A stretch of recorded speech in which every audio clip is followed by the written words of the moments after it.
Bismillahirrahmanirrahim. Assalamualaikum warahmatullahi wabarakatuh. Halo adik-adik SMA kelas 11. Selamat datang kembali di channel Yuk Berbagi. Pada video kali ini kita akan melanjutkan pembahasan pada bab 1 tentang struktur dan fungsi sel. Nah, pada video yang pertama kita sudah membahas mengenai struktur sel, kemudian fungsi sel dan juga teori tentang sel. Nah, pada video yang kedua ini atau pada part yang kedua, kita akan difokuskan pada pembahasan mengenai mekanisme transport membran. Nah, baiklah, langsung saja kita lanjutkan pembahasannya ke nomor 16. Nah, di sini ada soal, apabila sel hewan berada pada lingkungan yang hipertonis, sel menjadi apakah A. krenasi, kemudian B. lisis, C. plasmolisis, kemudian D. turgid, atau E. normal. Nah, baiklah, ini adalah pembahasannya.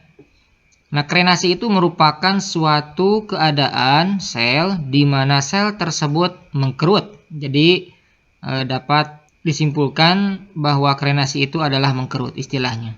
Nah, kemudian hal ini disebabkan karena adanya perbedaan antara konsentrasi air dan konsentrasi zat yang ada di luar dan di dalam sel. Nah, krenasi ini dapat terjadi jika konsentrasi air di dalam sel itu lebih tinggi daripada di luar sel, sehingga air yang ada di dalam sel itu keluar meninggalkan sel. Nah, hal inilah yang menyebabkan sel menjadi mengkerut. Nah, untuk memahami soal seperti ini sebetulnya gampang ya. Jadi kita patokannya kepada osmosis. Ingat, osmosis itu adalah perpindahan dari konsentrasi air yang tinggi atau encer ke konsentrasi air yang rendah atau pekat. Nah, karena perbedaan konsentrasi ini di luar dan di dalam sel itu berbeda. Nah, di dalam peristiwa ini yaitu hipertonis. Jadi hipertonis itu di dalam sel itu lebih tinggi konsentrasi airnya. Nah, kemudian berpindah keluar sel. Nah, kemudian karena akibat dari peristiwa ini pergerakan air ini, nah sehingga sel menjadi mengkerut. Nah, jadi jelas ini adalah jawabannya adalah A. Kemudian kalau yang B kita lihat lisis itu pecah begitu ya. Nah, baik, kita lanjutkan ke soal berikutnya nomor 17. Perhatikan data tentang transport melewati membran plasma berikut. 1. Melewati gradien konsentrasi. 2. Tidak membutuhkan energi. 3. Partikel bergerak dari konsentrasi tinggi ke konsentrasi rendah. 4. Melewati selaput semi permeable.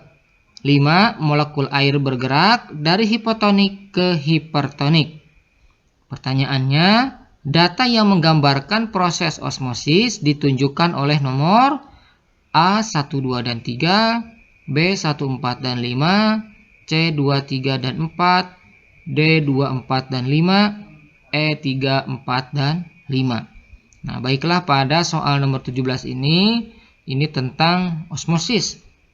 Nah, jadi sebelum mengetahui ciri-cirinya, adik-adik harus pahami dulu apa itu osmosis. Nah, osmosis ini termasuk ke dalam transportasi aktif atau transportasi pasif. Seperti itu. Kalau misalkan konsep itu saja sudah dipahami, nanti akan mudah. Kalau misalkan osmosis itu termasuk ke dalam transport pasif, maka nanti itu tidak akan melawan gradien konsentrasi. Sebab kalau melawan gradien konsentrasi itu sudah termasuk ke dalam transportasi aktif. Begitu ya. Nah, itu salah satu contoh kata kuncinya. Nah, baiklah. Berikut adalah pembahasannya. Nah, osmosis itu merupakan proses bergeraknya molekul dari konsentrasi air tinggi ke konsentrasi air rendah. Jadi secara singkat, osmosis itu pergerakan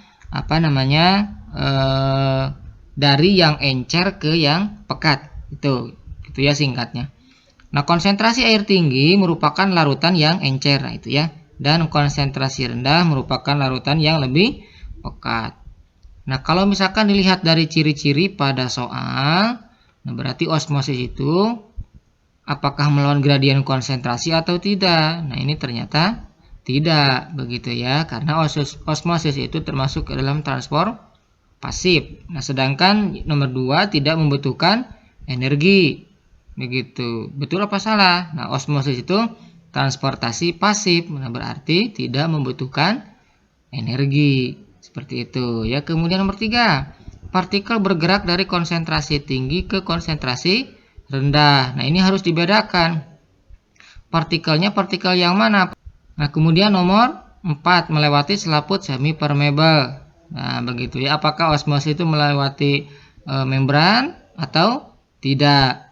Seperti itu ya. Kalau misalkan osmosis itu kan sebetulnya melewati membran. Begitu. Kalau yang tidak melewati membran itu kan namanya difusi ya, kalau pada mekanisme transport pasif. Kemudian yang kelima, molekul air bergerak dari hipotonik ke hipertonik, berarti dari yang encer ke yang pekat. Nah, berdasarkan pilihan-pilihan, berdasarkan option, nah ini bisa disebutkan bahwa yang termasuk ke dalam osmosis itu adalah jawabannya D, 2, 4, dan 5. Berarti nomor 2 itu tidak membutuhkan energi, betul ya. Kemudian nomor 4, melewati selaput semi permeable, betul, ciri daripada osmosis. Kemudian yang terakhir, molekul air bergerak dari hipotonik ke hipertonik, atau dari konsentrasi air tinggi atau encer ke konsentrasi air rendah atau pekat. Seperti itu ya. Mari kita lanjutkan ke soal nomor 18. Perhatikan gambar struktur sel di bawah ini. Berdasarkan gambar tersebut, bagian membran yang terdiri dari lipida dan karbohidrat adalah nomor titik-titik. Apakah 1, 2, 3, 4, dan 5? Nah, berarti adik-adik harus tahu dulu lipida itu yang mana apa. Begitu, kemudian karbohidrat itu yang mana. Lipida itu kan nama lain daripada lemak. Nah, lemak itu kalau pada membran itu lapisan utama, begitu ya. Lapisan utama berarti yang ini. Nah, yang ini yang ada bulat-bulat ini, kemudian ada ekornya. Nah, ini adalah lemak, lipida, begitu ya. Kemudian yang bawahnya juga sama, jadi 2 lapis. Makanya disebut dengan phospholipid bilayer. Nah, jadi 2 lapisan. Seperti itu. Nah, untuk nomor 1, nah ini perlu diingat, begitu, ini secara sederhana. Kalau misalkan adik-adik melihat struktur yang seperti ini, begitu, ini sebetulnya kalau diperbesar, kalau diperinci lagi gambarnya ini kan bulatan-bulatan kecil, begitu ya, berjejer, begitu ya. Nah, ini ternyata yang disebut dengan struktur karbohidrat. Jadi perlu diingat ya. Nah, nomor 2 ini struktur sederhana ini. Kemudian nomor 1 juga sama ini. Nah, kemudian ada struktur yang yang tertanam pada lapisan lemak ini, pada lapisan fosfolipid. Nah, ini ternyata itu adalah protein. Nah, protein ada 2 jenis kalau dilihat dari menempel pada lapisan ini. Kalau misalkan tertanam seluruhnya, nah ini tertanam seluruhnya, nah maka itu disebut dengan protein integral. Nah, sedangkan kalau tidak tertanam seluruhnya, nah misalkan di sini ada, begitu ya. Kalau misalkan di sini ada, itu hanya pada satu lapisan atau tidak seluruhnya tertanam pada lapisan fosfolipid, maka itu disebut dengan protein perifer, tapi sama-sama protein. Seperti itu ya. Nah, kemudian secara sederhana, nah kita kalau misalkan sudah tahu mana itu karbohidrat, kemudian mana itu protein, dan mana itu lemak atau lipid, maka kita akan mudah untuk mengidentifikasi apakah ini karbohidrat atau karbohidrat dengan protein atau karbohidrat dengan lemak. Seperti itu ya. Nah, kalau kita lihat soal lipida. Nah, lipida itu yang mana? Begitu, lipida itu yang mana? Apakah 1, 2, 3, 4 atau 5? Gitu. Dan karbohidrat apakah 1, 2, 3, 4 dan 5. Nah, itu hanya gambaran umumnya. Nah, kita lihat ya. Nomor 1, berarti nomor 1 yang ini. Nomor 1 itu adalah glikoprotein. Nah, kenapa glikoprotein? Seperti yang di awal disampaikan. Nah, ingat begitu nomor 1 ini kalau strukturnya yang sederhana ini, nah itu karbohidrat. Nah, karbohidrat itu di sini gliko, begitu ya. Kemudian karena dia menempel pada protein, nah struktur ini yang tertanam pada lapisan ini, maka struktur ini semuanya itu disebut dengan glikoprotein atau gabungan daripada karbohidrat dan protein. Kemudian kita lihat nomor 2. Nomor 2 karbohidrat. Begitu ya, ini karbohidrat yang struktur kecilnya kemudian menempel pada lemak, menempel pada fosfat, pada fosfolipid. Maka disebut dengan glikolipid. Jadi gabungan antara karbohidrat dan lemak. Sedangkan nomor 3, nah nomor 3 ini adalah struktur daripada protein. Proteinnya protein integral. Kenapa? Karena tertanam. Begitu ya, tertanam pada lapisan ini secara menyeluruh. Jadi jawabannya adalah B. Nah, seperti itu ya. Kemudian kita lanjutkan. Nah, ini sebelum dilanjutkan ini struktur secara lengkapnya ya. Di soal bagian part yang pertama ini sudah dibahas. Seperti itu, ini bagian lengkapnya. Nah, kemudian nomor 19. Air yang jernih bila dimasuki pewarna itu akan berubah menjadi berwarna sesuai dengan pewarna yang dimasukkan ke dalam air tersebut. Nah, kejadian tersebut itu merupakan peristiwa apakah osmosis, plasmolisis, difusi, transport aktif atau imbibisi. Tuh ya, nah ini misalkan kalau pada kehidupan sehari-hari, misalkan adik-adik punya sebuah wadah, kemudian wadah tersebut dimasukkan pewarna. Nah, kemudian lama-kelamaan air tersebut itu menjadi berwarna. Itu maksudnya ya. Nah, untuk lebih lengkapnya bisa dilihat ilustrasi seperti pada gambar. Nah, ini awalnya kan airnya bening, begitu ya, kemudian dikasih pewarna. Nah, awalnya yang bening itu kemudian pewarna itu terus bergerak.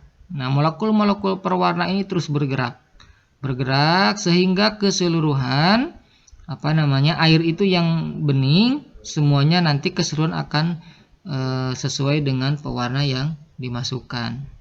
Nah, proses proses bergeraknya molekul-molekul ini itu dinamakan dengan apa?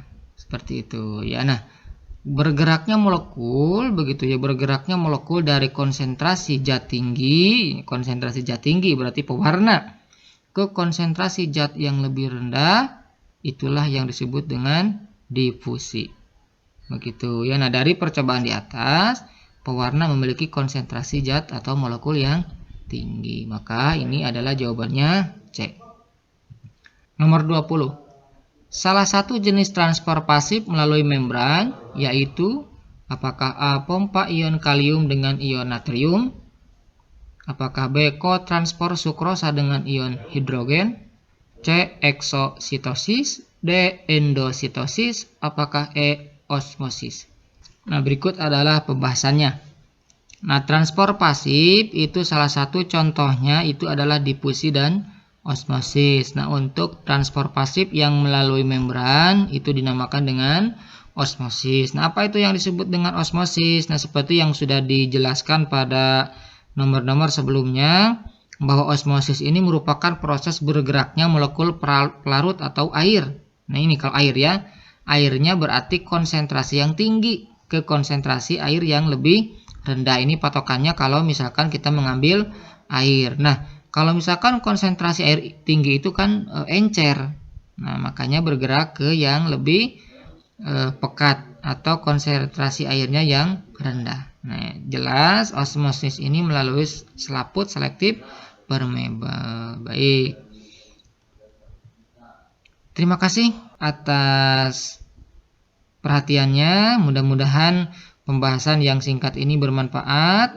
Bagi adik-adik yang merasa video singkat ini bermanfaat, silakan di-share ke teman-temannya. Cukup sekian. Assalamualaikum warahmatullahi wabarakatuh.